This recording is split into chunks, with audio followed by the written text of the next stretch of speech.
Hello दोस्तों, नमस्ते प्रणाम। आज हम आप लोग के एगो बहुत ही सुंदर सा कजरी गीत सुनाओ तनी। आप लोग के कैसन लगे कमेंट करो लो। आई लो गीत सुनी लो। धीरे धीरे पाँव धर हो बारी धनिया, पावे पाए जनिया बाजे ना।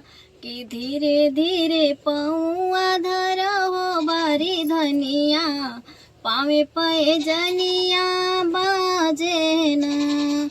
हाथ में कंगना पाँव में रंगना, हाथ में कंगना पाँव में रंगना। माथे टिकुलिया सोहेना, कि माथे टिकुलिया सोहेना। धीरे धीरे पौआ धर हो बारी धनिया, पावे पे जनिया बाजे ना। नाक में नथिया कमर कर धनिया, नाक में नथिया कमर कर धनिया।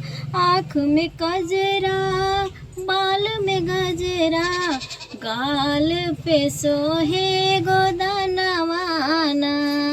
कि गाल पे सोहे गोदनवाना। धीरे धीरे पौआ धर हो बारी धनिया, पावे पे जनिया बाजे ना। बढ़िया।